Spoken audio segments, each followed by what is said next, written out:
नमस्कार, आदाब, सत श्री अकाल, कसक है, केम छो, hello and welcome to get it में। दोस्तों, मैं आज आप लोगों से अपना HPCL Hindustan Petroleum Corporation Limited का इंटरव्यू एक्सपीरियंस शेयर करने जा रहा हूं। मैंने 2014 में गेट क्रैक किया था विद ऑल इंडिया रैंक 70। उसके बाद मैंने वेरियस पीएसयू का इंटरव्यू दिया, IOCL, HPCL, BARC and NTPC, जिसमें मेरा एनटीपीसी में सिलेक्शन नहीं हुआ था। उसके अलावा आईओसीएल, एचपीसीएल एंड बार्क तीनों का इंटरव्यू मैंने क्रैक किया था। बार्क का तो खैर इंटरव्यू एक्सपीरियंस बिल्कुल ही अलग है, लेकिन एचपीसीएल आईओसीएल बात करें तो दोनों पेट्रोलियम कंपनी है, दोनों का काम करने का तरीका एक ही है। बस एचपीसीएल आपका नवरत्न कंपनी है और आईओसीएल महारत्न कंपनी है। तो सर आपको तो महारत्न कंपनी का एक्सपीरियंस पहले बताना चाहिए। नहीं, मेरे को उस कंपनी का एक्सपीरियंस पहले बताना चाहिए इन दोनों में से, जिसका एक्सपीरियंस शेयर करने से मेरे को लगता है तुम लोगों को ज्यादा चीजें सीखने को मिलेगी, और वो इंटरव्यू एक्सपीरियंस है मेरा एचपीसीएल का। दैट्स वाई मैं आप लोगों से एचपीसीएल का इंटरव्यू एक्सपीरियंस आज शेयर कर रहा हूँ। 2014 में ही मेरा इंटरव्यू था, एग्जैक्ट डेट मेरे को याद नहीं है, बट मेरा इंटरव्यू का जो प्लेस था एचपीसीएल का भोपाल था। तो मैं भोपाल गया। भोपाल इसलिए बना था क्योंकि भिलाई से भोपाल थोड़ा सा पास पड़ता है, मतलब रिलेटिवली मेरे लिए पहुंचना ज़्यादा कंफर्टेबल था। ठीक है, तो मेरा एचपीसीएल का जो इंटरव्यू था भोपाल में था। भोपाल हम लोग पहुंच गए जिस दिन इंटरव्यू था। शुरू में 5-6 लोगों का इंटरव्यू हुआ। शुरू में तो इंटरव्यू से पहले थोड़ा सा एचपीसीएल के बारे में उन लोग भी बताए, पीपीटी दिखाया, एचपीसीएल में क्या पैकेज है, क्या है एचपीसीएल, सारी चीज़ें दिखाते हो फॉर्मेलिटी से, मतलब फॉर्मेलिटीज मतलब उनका एक प्रोसेस है, वो प्रोसेस कंप्लीट हुआ। उसके बाद 3-4 लोगों का इंटरव्यू हुआ, उसके बाद मेरा नंबर आया। ठीक है, सबसे इंपॉर्टेंट बात, एचपीसीएल इंटरव्यू से पहले एक online resume, online form fill करवाता है। वो फॉर्म बहुत सिंसियरली फिलअप करना जरूरी है। मतलब फॉर्म में जो भी डाटा फिल कर रहे हो तुम लोगों को पता होना चाहिए। ऐसे नहीं कि फॉर्मेलिटी के लिए फॉर्म भर दिए, एक्चुअल में इंटरव्यू में तो अपना क्वेश्चन पूछेंगे उन लोगों को फॉर्म से क्या करना। नहीं, वो फॉर्म सिंसियरली भरना बहुत जरूरी है। अगर आगे भी जब भी एचपीसीएल का इंटरव्यू हो रहा है, वो ऑनलाइन कोई रिज्यूमे भरा रहे हैं तो उसको बहुत सिंसियरली भरना। ऐसा मेरे साथ एनटीपीसी में नहीं हुआ था, आईओसीएल में नहीं हुआ था, ये केवल और केवल एचपीसीएल में हुआ था। और जब मेरा प्रॉपर इंटरव्यू का जब मेरा एक्सपीरियंस है, जब वो लोग मेरे से क्वेश्चन पूछ रहे थे, तो उसमें फॉर्म का मैंने देखा कि बहुत ज्यादा डोमिनेंस था। मतलब फॉर्म को बहुत अच्छे से भरना। पता चला उसमें जो डाटा लिखे हो, जो इंटरव्यू में जवाब दे रहे हो, आपस में मैच ही नहीं कर रहा है। ये चीज नहीं होनी चाहिए। ठीक है, तो उसको सिंसियरली भरना। उसमें सारी चीजें, स्ट्रेंथ, वीकनेस, बहुत सारी चीजें थी मेरे फॉर्म में। तो पहला चीज तो तुम लोग को क्या सीखने को मिला कि ऑनलाइन रिज्यूमे को अच्छे से भरना है। दूसरी चीजें, अगर क्वेश्चन में बात करूं तो सबसे पहला question general question, introduce yourself. तो सबका अपना इंट्रोडक्शन प्रिपेयर होता है, मैंने भी अपना इंट्रोडक्शन बहुत प्यार से दे दिया। एक और इंपॉर्टेंट चीज है कि एचपीसीएल के इंटरव्यू में लैंग्वेज का बैरियर नहीं है। आप हिंदी, इंग्लिश या मिक्स, जिसमें आप कंफर्टेबल हो वो यूज कर सकते हो।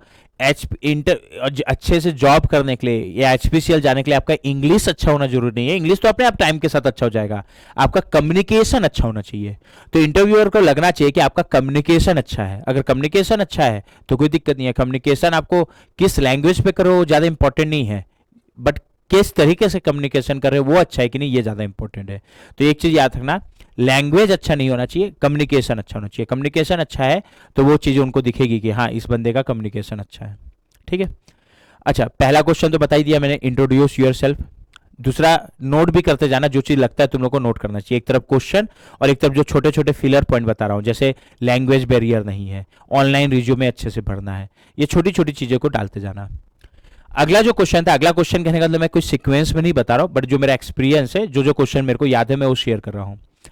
जैसे एक क्वेश्चन था, मैंने अपने इंट्रोडक्शन बताया था कि मतलब मेरे को अपने आइडियल मेरे भैया लगते हैं या उनसे मेरे को एक कुछ चीजें सीखने को मिलता है। तो क्या चीजें सीखने को मिलती है, जो भी जेन्यून है। इंटरव्यू में एकदम जेन्यून रहो, जितना ऑनेस्ट रहोगे, जितना डिप्लोमेटिक बनने की कोशिश करोगे पहचान जाएंगे डिप्लोमेटिक बन रहा है। जितना ज्यादा ऑनेस्ट रहोगे उतना ज्यादा अच्छा इंटरव्यू जाएगा, उतना अच्छा उन पर पॉजिटिव इंपैक्ट जाएगा। तो मैंने जो भी था प्रॉपर एक सही रीजन, जो भी एग्जैक्ट रीजन था वो बता दिया। तो ये क्वेश्चन भी मेरा अच्छा गया। ठीक है, मेरे को लगता है जैसे उनके फेशियल एक्सप्रेशन से भी समझ में आता है ना। एक क्वेश्चन था कि आप एचपीसीएल को कब से जान रहे हो।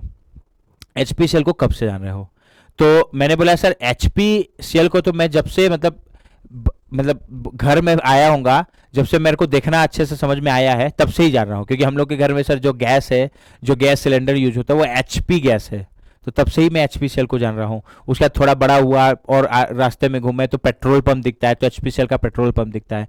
तो मैंने इस तरीके से अपना शेयर किया कि मैं एचपीसीएल को इस तरीके से जान रहा हूँ। सब अपना बता सकते हो, बट मेरा ये तरीका था, वो तरीका भी मुझे लगता है कि उनको अच्छा लगा। क्लियर पॉइंट, तभी तो सिलेक्ट किए होंगे ना। तो एक तो ये क्वेश्चन था, सिंपल सा क्वेश्चन था बट अच्छा क्वेश्चन था ये भी।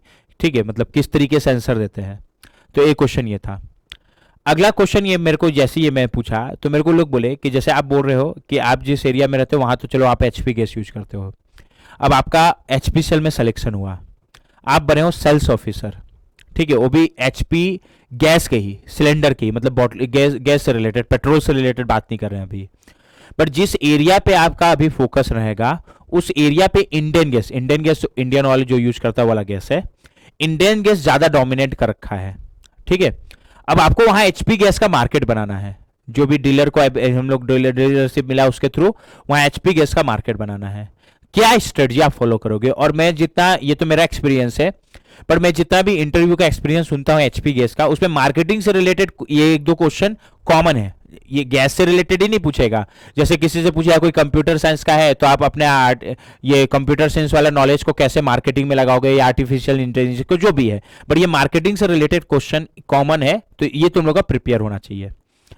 अब मेरे दिमाग में जो आया उस समय मैं वो बता रहा हूं, ठीक है। मैंने तो यही बोला, शॉर्ट में बता रहा हूं मैंने ये बोला कि सर इंडियन गैस भी हम लोग का इंडियन ऑयल का है, वो भी एक पब्लिक सेक्टर कंपनी है, एचपी गैस भी पब्लिक सेक्टर कंपनी है, तो ज्यादा हम लोग सर प्राइस के साथ तो खेल नहीं सकते, क्योंकि उस समय तो गैस, वैसे भी गैस का प्राइस लगभग सब्सिडाइज था, फिक्स था, उसी प्राइस में हमको गैस सेल करना है, तो उसको तो हम लोग वो चीज नहीं कर सकते। बट हम लोग जो चीज बेटर कर सकते हैं वो सर्विस पे, सर्विस हो सकता है इंडियन गैस का भी बहुत अच्छा हो, बट हम लोग को वो सर्विस तो देना ही है, बट उसके अलावा हम लोग उसको और कैसे इंप्रूव कर सकते हैं, हम लोग को वो सोचना चाहिए। वो सोचना चाहिए मतलब सबसे पहले तो कस्टमर का अगर बात करें तो मैंने जो जो बताया, गैस ऑर्डर करना है, सिलेंडर ऑर्डर करना है, तो उनके सिलेंडर के ऑर्डर करने के वे को जितना ज्यादा सिंप्लीफाई कर सकें उतना ज्यादा बेटर है। सिंप्लीफाई मतलब कोई अगर फोन से ऑर्डर देने में कंफर्टेबल है तो उनको एक फोन नंबर होना चाहिए कि वो फोन से ऑर्डर दे दे, कोई आके ऑर्डर देने में कंफर्म है तो आके ऑर्डर दे दे, मतलब जिस हर तरीके का मोड उनको अवेलेबल हो। कोई एक ऐप के थ्रू या एक ऐप के थ्रू ऑर्डर देना चाहता है तो वो ऐप के थ्रू ऑर्डर दे दे, कोई टेक्स्ट मैसेज के थ्रू ऑर्डर देना चाहता है तो टेक्स्ट मैसेज के थ्रू ऑर्डर दे दे, तो इस तरीके से हम लोग सर्विस को बेटर कर सकते हैं। क्लियर अपन?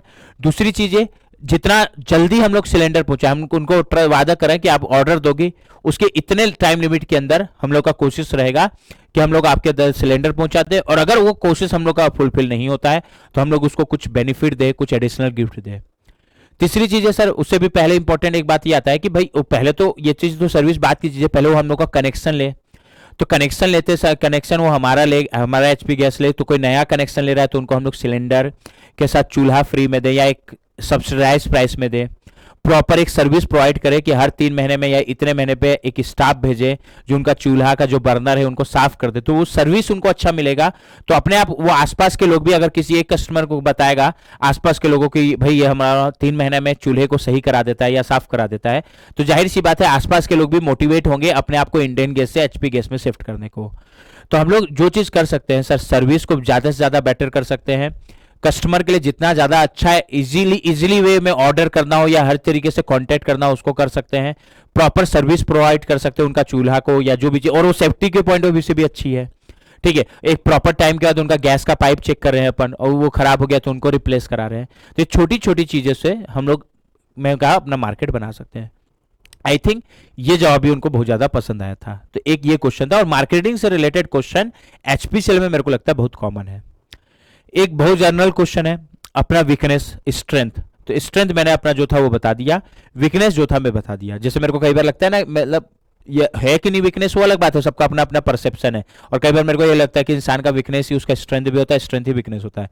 खैर मैंने बताया कि कई जगह मैं जरूरत से ज्यादा एक्साइटेड हो जाता हूँ, तो ये मेरे को लगता है कि ये कहीं ना कहीं मेरे को बैकफायर करता है, तो ये मेरी एक वीकनेस है। तो उस लोग बोले कि ये अच्छी चीज है, तो मैं बोला ये अच्छी चीज है, लेकिन कई जगह मेरे को ये बैकफायर भी किया है, इसलिए मेरे को ये अपना वीकनेस लगता है, जो भी चीज था वो बता दिया, ठीक है। अगली चीजें, अगला क्वेश्चन जो था एचपीसीएल का वो ये था कि जैसे आप अपने आप को लॉन्ग टर्म में कहाँ देखते हो या आगे जाके कहाँ देखते हो, तो जो मेरा जेन्यून आंसर था मैंने वही जेन्यून दिया, अपने मन से बना के या सोच के गया भी नहीं था।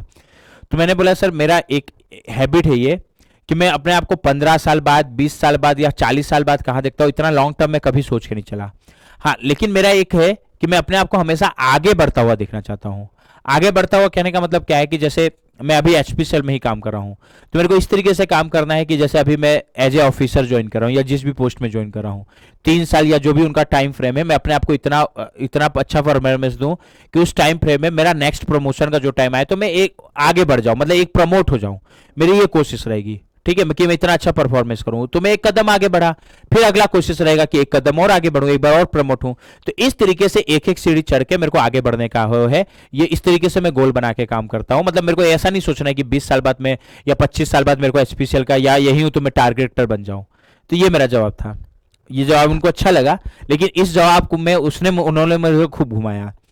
उन्होंने बोला अच्छा ठीक है, कि आप सोचते हो कि मेरा एटीट्यूड या पॉजिटिव एटीट्यूड है कि नहीं, ये देखना चाहते थे या जो भी चीज देखना चाह रहे हैं कि 3 साल बाद या 4 साल बाद जब भी एचपीसीएल का प्रमोशन का टाइम आए तो आपका प्रमोशन हो जाए। आप ऐसा मत सोचना कि ये पीएसयू है तो 3 साल बाद प्रमोशन हो जाएगा, ये तो मिनिमम टाइम है, आपका परफॉर्मेंस अच्छा नहीं है तो परफॉर्मेंस नहीं होगा। तो उन्होंने बोला कि अगर मान लो आपने बहुत अच्छा मेहनत किया, बहुत अच्छा मेहनत किया, 3 साल एकदम डट के लगे रहे, तो भी आपका प्रमोशन नहीं हुआ किसी कारण से, और आपके साथ आपका एक कलीग है जो आपके साथ ज्वाइन किया था, उसने उतना अच्छा परफॉर्मेंस नहीं किया, ऐसा लगता है आपको, उसने अच्छा नहीं किया, लेकिन उसका प्रमोशन हो गया, तो आप उसके लिए क्या एक्शन लोगे? ये ध्यान देना, ये बहुत इंपॉर्टेंट क्वेश्चन है। और मैं एक दो बार ना मॉक इंटरव्यू में लोगों से पूछा हूं तो लोग बोलते हैं सर मैं जाके सीनियर से बात करूंगा। नहीं, ऐसे जवाब नहीं देना है। मैंने बोला कि सर ऐसा नहीं हो सकता कि मैं बहुत अच्छा परफॉर्मेंस करूं तो भी मेरा सिलेक्शन प्रमोशन ना हो, ठीक है, कहीं ना कहीं मेरे परफॉर्मेंस में कमी रही होगी और कहीं ना कहीं उसका परफॉर्मेंस अच्छा रहा होगा। ऐसा हो सकता है कि कई बार मेरे को लगता है, कई लोगों को लगता है कि सामने वाला अच्छा कर रहा है, लेकिन जब हो सकता है कि मेरा प्रमोशन होने से पहले मेरे को लगता होगा, लेकिन अगर मेरा प्रमोशन नहीं हुआ तो मेरा काम यही है कि सर मेरे को अपने आप को एनालाइज करना चाहिए कि मेरे परफॉर्मेंस में कहाँ कमी रह गई थी, जो भी मुझे कमी लगी कि मैं उसको सुधारूंगा ताकि नेक्स्ट टाइम उस कमी के कारण मैं आगे बढ़ने से ना रुकूं। अच्छा ठीक है, तो उन्होंने मेरे को ये बोला, इस क्वेश्चन को लंबा खींचा, नहीं तुम्हारे अंदर कोई कमी नहीं थी, कमी तुम्हारे अंदर कोई नहीं थी, फिर भी तुम्हारा प्रमोशन नहीं हुआ। तो मैं बोला सर ऐसा हो ही नहीं सकता कि अगर मेरे अंदर कोई कमी नहीं है तो भी मेरा प्रमोशन ना हो। अरे तो सामने वाला बोला अरे मैं बोल रहा हूं कि कोई कमी नहीं थी, तुम्हारा जानबूझ के प्रमोशन नहीं किया गया है, एचपीसीएल तुम्हारे साथ जानबूझ के धोखा कर रहा है। ठीक है, बोलने का लैंग्वेज अलग था उनका, बट ये क्वेश्चन था। तो मैंने उनको ये बोला कि सर मैं अभी एचपीसीएल ज्वाइन करने के लिए इंटरव्यू देने आया हूं, 3 साल बाद अभी से मैं ये नेगेटिव थिंकिंग बना लूं कि मैं अच्छा परफॉर्मेंस करूंगा तो भी मेरा प्रमोशन नहीं होगा, और वो सोच के अगर मैं वो अभी से सोच के अगर मैं उस चीज के लिए अपने माइंड को प्रिपेयर कर लूं, तो सर अगर मैं पहले से ये सोचने लगूंगा तो मेरा प्रमोशन तो होना ही नहीं है, क्योंकि मेरा परफॉर्मेंस कभी अच्छा हो ही नहीं सकता, क्योंकि मेरे दिमाग में अगर जहां ये बैठ गया कि मेरा परफॉर्मेंस अच्छा भी होगा तो भी मेरा प्रमोशन नहीं होगा, तो उस चीज को सोच के सर मैं अभी से अपने आप को नेगेटिव नहीं कर सकता। उस समय जब अगर मेरा प्रमोशन नहीं हुआ तो पक्का है कि कुछ ना कुछ कमी होगी, मैंने उसी चीज पे अपने आप को अडिग रखा, मैं उसको एनालाइज करूंगा, सुधारूंगा, आगे मेरा प्रमोशन पक्का होगा। ठीक है सर, ये पब्लिक सेक्टर कंपनी है, ये मेरे साथ धोखा नहीं करेगी, मेरे को ये विश्वास है, इसलिए मैं उसका इंटरव्यू देने आया हूँ। फाइनली उसने उसके बाद उस क्वेश्चन को नहीं पूछा और मेरे जवाब से वो सेटिस्फाई भी थे। तो ये मेरा एचआर का मोटा तौर पर इंटरव्यू का एक्सपीरियंस था। एक और इंटरव्यू था, एक क्वेश्चन था इंपॉर्टेंट, ये लगभग लास्ट का पार्ट था जब इंटरव्यू खत्म होने वाला था। ये मेरे हाथ में नाल दिख रहा होगा, तो उस समय भी नाल बंधा हुआ था, उस समय तो थोड़ा सा मोटा बंधा हुआ था, आज ही मेरा 6-7 नाल बंधा हुआ है, आज ही मैं 6-7 काटा हूँ। तो मेरे को पूछा ये नाल मतलब ये क्या चीज़ है, क्या कहाँ का है? तो मैं बोला सर हम लोग मैं जिस जगह पे रहता हूँ अंबिकापुर, उसको महामाया माँ का नगरी बोलते हैं, तो हम लोग कभी कभी भी वहाँ जब भी घर जाता हूँ मैं तो मंदिर जाते हैं, और मंदिर में एक प्रथा है कि वहाँ ये ट्रेडिशन है कि ये रक्षा सूत्र बांधते ही हैं। ठीक है, और कभी भी कुछ अच्छा काम हुआ या कुछ अच्छी चीज़ के लिए जा रहे हैं तो मंदिर जाते हैं, वहाँ पूजा करते हैं और रक्षा सूत्र बांधते हैं। ठीक है, तो ये वही वाला रक्षा सूत्र है। तो बोले कि अभी एचपी से इंटरव्यू था, कहीं इसके लिए तो बंधवा के नहीं आए हो ना? तो मैं बोला सर मैं आपको बताया कि कुछ भी अच्छा करने जाते हैं या कुछ भी शुभ काम के लिए जाते हैं तो रक्षा सूत्र बंधवाने जाते हैं सर, मेरा इतना बड़ा इंटरव्यू है तो मैं कैसे बिना मंदिर होके आ सकता हूँ? तो मैं बोला हाँ सर मैंने इसके लिए स्पेशल बंधवाया है। तो ये भी आंसर उनको जेन्यून लगा। ठीक है, तो इस तरीके के क्वेश्चन है, जबरदस्ती डिप्लोमेटिक नहीं होना है, बस सबसे इंपॉर्टेंट बात ये है।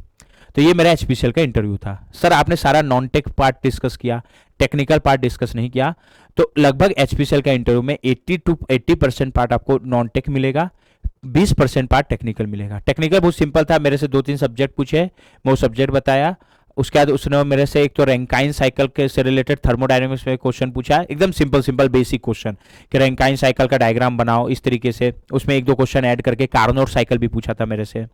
इसके अलावा थोड़ा सा प्रोजेक्ट से रिलेटेड क्वेश्चन पूछा था। कई लोग प्रोजेक्ट के लिए कंफ्यूज रहते हैं, बट प्रोजेक्ट से रिलेटेड क्वेश्चन के लिए एक चीज याद रखना, प्रोजेक्ट के बारे में सबसे ज्यादा अच्छा तुम ही लोग जानते हो। भले प्रोजेक्ट को गेट की तैयारी के चलते या किसी एग्जाम की तैयारी के चलते बहुत अच्छे से प्रिपेयर नहीं किए होगे, बट जितना अच्छा तुम जानते हो उतना अच्छा तो सामने वाला नहीं जानता ना, क्योंकि बनाया तो तुम लोगों ने, भले अच्छा या बुरा जो भी बनाया, तो उसका पैकेजिंग बस अच्छा करना है। पैकेजिंग अच्छा करोगे तो प्रोजेक्ट के बारे में अच्छे से बता पाओगे। तो ये मेरा एचपीसीएल का इंटरव्यू था। फाइनली इंटरव्यू कंप्लीट हुआ, जितने लोग थे सबका इंटरव्यू कंप्लीट हुआ, लास्ट में नाम अनाउंस हुआ। और एक अच्छी बात ये थी कि सबसे पहला नाम मेरा ही अनाउंस किए थे कि जिनका इंटरव्यू में सिलेक्शन हुआ है। एचपीसीएल का प्रोसेस थोड़ा फास्ट है। उन अगले दिन ही उन्होंने खुद ही से, जैसे आईओएसएल में खुद से मेडिकल नहीं करवाए थे, हम लोग को खुद से कराना था, अंबिकापुर में आने के बाद मैंने कराया था। लेकिन एचपीसीएल वाले ने एक और हॉस्पिटल वाले से कांटेक्ट कर रखा था, जिनका भी इंटरव्यू क्लियर हुआ अगले दिन उन सबका मेडिकल टेस्ट करा दिया। तो मेरा भी मेडिकल टेस्ट हो गया, तो उसका भी लफड़ा नहीं था। 5 सितंबर 2014 को मेरे को ज्वाइनिंग का डेट दिया गया था एचपीसीएल का, लेकिन 1 सितंबर 2014 को आईओसीएल मैंने ज्वाइन कर लिया था, इसलिए मैं एचपीसीएल ज्वाइन नहीं कर पाया था। बट ये मेरा एक इंटरव्यू का एक्सपीरियंस है, इससे आप बहुत चीज़ गेन कर सकते हो अगर ध्यान से समझोगे तो। एक क्वेश्चन और था, सॉरी एक बार और लूंगा, कि आपने आईओसीएल और बार का मैं पूछे थे बीच में, तो मैंने बताया था आईओसीएल बार का इंटरव्यू दिया है। तो मेरे को पूछ रहे थे आईओसीएल, एक क्वेश्चन है कि उनको ये दिमाग में डाउट रहता है ना कि आईओसीएल छोड़ के ये यहाँ क्यों आएगा, ठीक है, तो कहीं वहां सिलेक्शन हो गया। तो मैंने उसका एक क्वेश्चन, उसका एक जवाब छोड़ के थोड़ा बहुत सोच के गया था।